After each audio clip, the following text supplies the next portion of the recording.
and welcome to Master Your Life with Kate McKay, a show exclusively dedicated to uncovering the path to excellence through powerful stories of grit and determination. I'm Kate, and so glad you have joined us. I originally started this podcast as Survive to Thrive at the beginning of COVID, when people were really experiencing lockdown and isolation. And I was like, hey, wait a minute. I know some absolutely incredible people, both personally and professionally. And how about I introduce and interview these really amazing people and have some powerful conversations with them? And it has actually transformed my life, this podcast of interaction, of heart sharing, and overall, just the whole sense of deep conversation and the ability for people to share their true selves in this forum has been life-changing for me. Certainly, I've been interviewed a fair amount of times, both on radio and TV and podcasts, but to be in this seat and endorse others and be able to ask powerful questions and to let other people see their greatness has been an absolutely transformative experience for me. But I did want to start off this season and share a little bit of my journey in my experience in transformation and mastery. And because I am a business owner and because I am a coach, oftentimes much of my work is really about the other people and highlighting and digging in. And believe it or not, this whole transformative thing on my part, me really sharing my true and authentic self, has been a greater journey for me. And when my team was like, Kate, you have to do the first episode and just talk about you, I had some resistance. But here I am, and I'm looking forward to sharing this intimate time with you. And I'm deeply grateful that you have decided to tune in and spend this time with me and sharing my story. So I would like to just start often, as I do when I talk about who I am. I am one of 9 children. I'm 6 of 9. And I often lead with that because I think that is such a high description of who I am and how I've become who I am, based on having to adapt and to adjust and to become who I am through such a large family unit. And truthfully, I feel as though I was birthed into a family that I was very different from. I was, in general, a pretty upbeat and positive person. In school, oftentimes I was, Katie, stop talking. Katie, sit down. Katie, be quiet. I was very high energy. And mostly I was just curious. I was curious about what other people were doing. I was curious about what other people were saying. And I couldn't, it was difficult for me to focus. And I didn't realize until I was older that there was a diagnosis for that, and that would be ADHD. And attention deficit obviously is one way of looking at it, but how I have adopted to this diagnosis actually manifested into my path to mastery and being able to understand that pieces that maybe other people see as broken or obnoxious or too loud or too messy or too emotional or too smart or too this or too that has nothing to do with me. I mean, maybe, yes, it does have things to do with me, but I've learned to not take things so darn personal.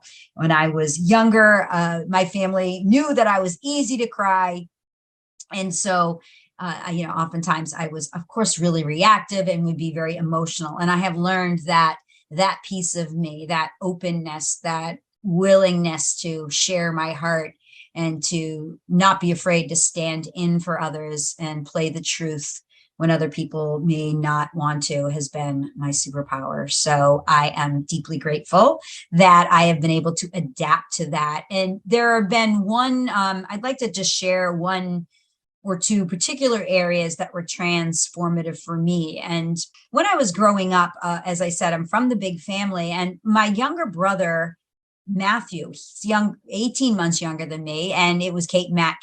We were close in age together, and the twins followed almost 5 years after. So once the twins were born, Robert and David, it was really Matt and I were left to our own devices. And for me, it was oftentimes covering him because he was often getting into trouble. He was very handsome, very clever, and also was in a lot of trouble oftentimes. So my life has been in many ways protecting and shielding other people based on that relationship. And we are defined by how originally we are defined in relationship in our family. And it's our work here to figure that out. Does that resonate with us? Is that someone who I want to be?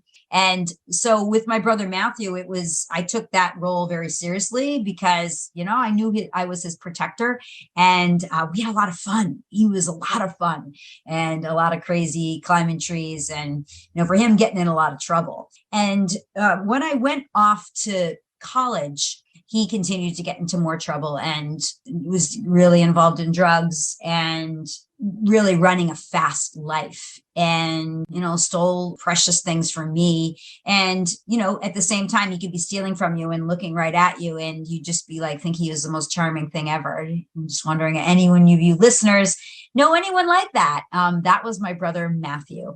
And when I was just graduated from college and I was living in the Fenway, I was with my mom, and a phone call came in, and it was the police department in Ridgefield, Connecticut. And my mom had this expression, a very calm expression. And I said, Mom, what is it? Mom, what is it? And she mouthed, "It's Matthew." And I was like, rolled my eyes. I'm like, oh my gosh, what has he done now? And then she looked right at me, and it was that experience of someone just sort of checked out and glazed. And now I know the experience of just the trauma of grief. And my brother Matthew had been shot and was killed, murdered in Connecticut. And I remember that moment. I remember my mom. I remember the stillness. I remember the cooing of the pigeons outside in the alley. I remember the sounds of the Red Sox getting ready for their doubleheader. I remember the washed feeling of knowing that this was my time to take charge and take leadership in a way that became a pattern of my life. And I asked my mom, does my dad know? Because my parents were just separated. And she said, no, the police are on their way there. So I remember saying, I'll be back. I have to go tell Dad. So I was in the house waiting for my dad to come home when I got there, and he came in, and I said, Dad, I have to tell you something, Dad. And he just looked at me, and I was, Matthew, he's dead. And I remember his keys, falling to the floor.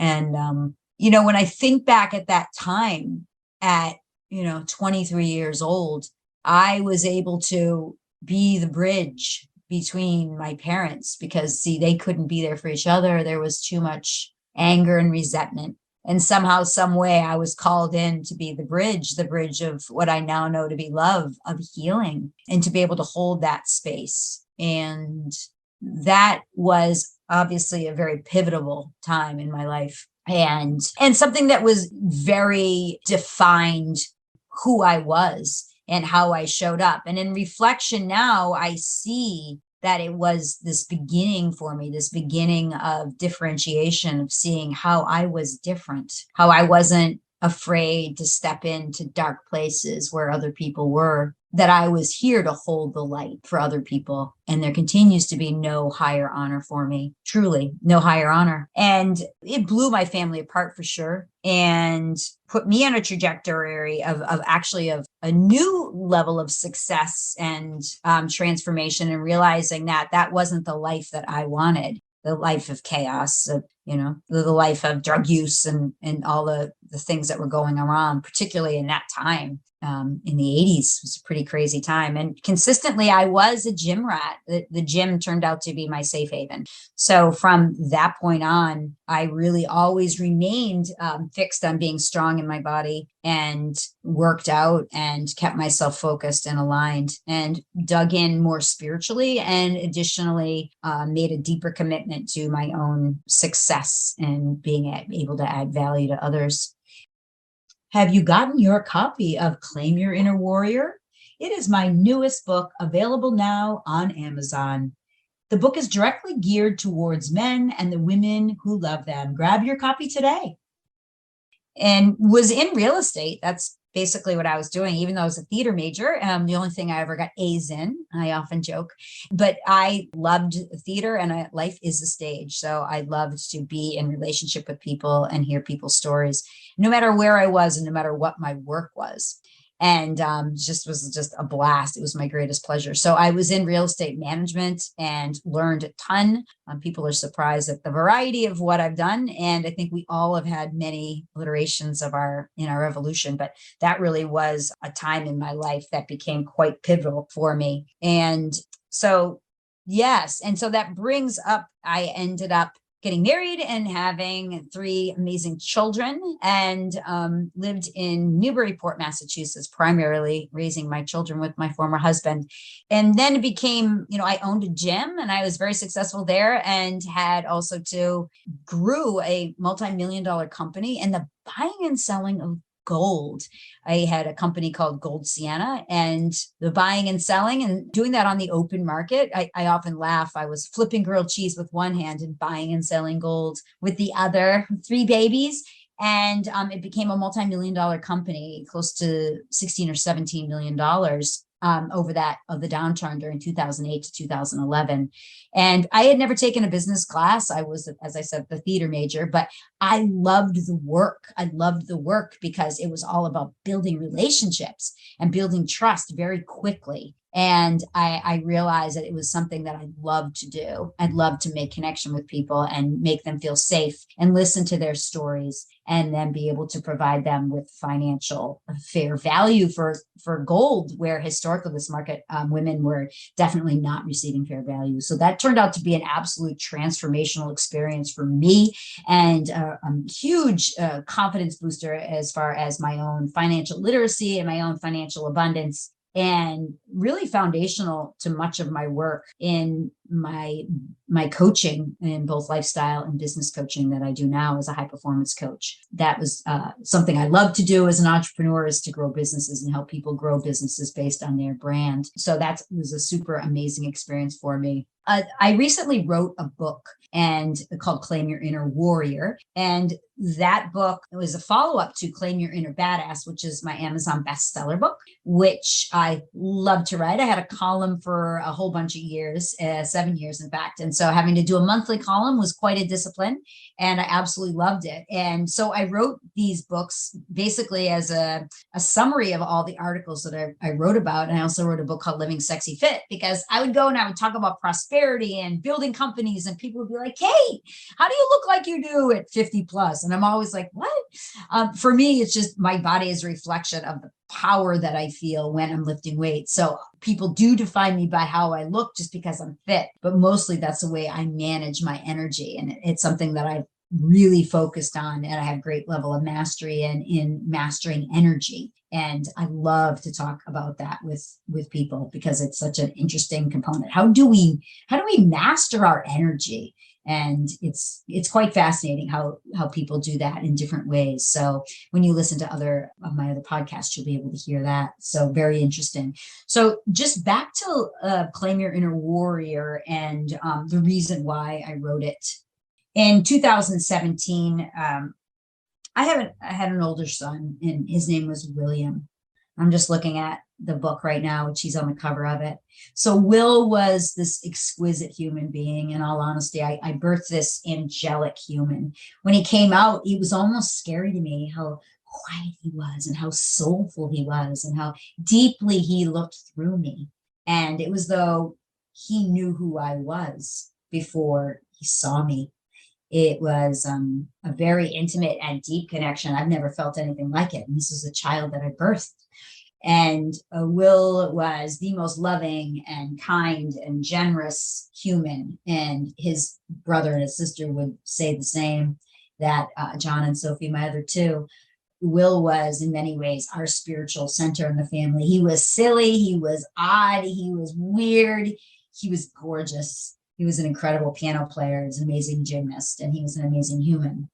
And he also made a choice, as we all have free will, to, as his friends describe it, ascend on his own accord in 2017. Will took his own life in 2017. And Obviously, he was the same age as my brother Matt, which is quite interesting. And I was the same age as my mother Mom when my brother Matthew passed away. So we are born into situations, I truly believe, where we are here to transmute or heal certain things that we're born through. And I believe that we have free will and a choice every day and every moment to choose love, to choose light. And when we lose someone we love, when all of us who at one point in time lose someone we love, we have this amazing opportunity.